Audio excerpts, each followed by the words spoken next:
I am Dave Epstein. Welcome to this edition of Growing Wisdom, and today I want to talk about Japanese anemones, the late season bloomers in the garden. We've got some right behind me there. We're going to talk about those and a couple of others.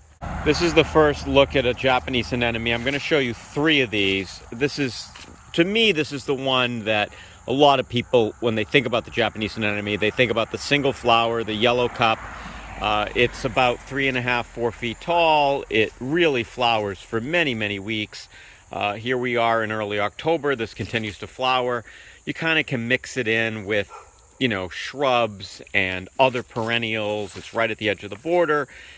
It does spread. It does run somewhat. The bees tend to love it. And it's just a great late season plant. It really is like, the final act, the curtain call of the perennials here towards the end of the season.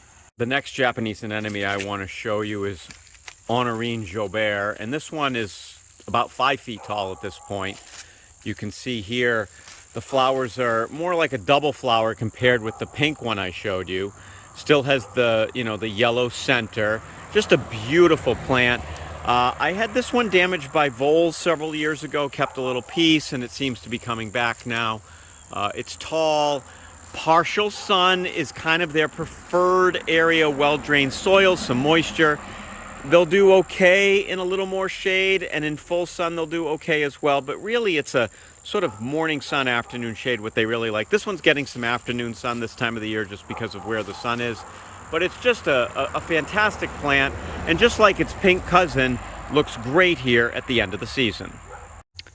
Back at my rock garden, and the plant I just showed you is tall. It's almost 5 feet tall, but this one is supposed to stay a little bit smaller, so the flowers look similar. The leaves, of course, are similar, but this is called Elfin Swan. I'll just give you the tag here.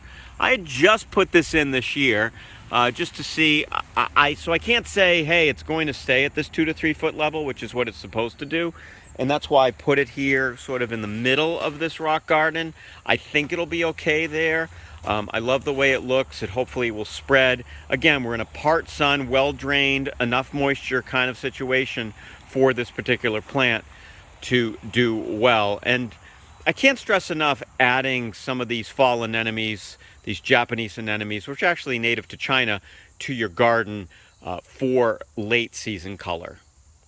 I'm all about extending the flowering season, and the Japanese anemone are a great way to do that. They're going to get you right through October, in some years even November. Then you've got those Korean mums, which are also going to go into November. So you've really got at least 10 months of the year in zones 5 and 6 and 7 with flowers. How great is that? Come back for all of our videos. Listen to my podcast, Growing Wisdom, wherever you get podcasts. Check out my daily weather forecast called Weather Wisdom, especially if you're in southern New England. That's out every single day. And of course, you can always find me on Twitter at Growing Wisdom. We love the Growing Wisdom. Have a great day.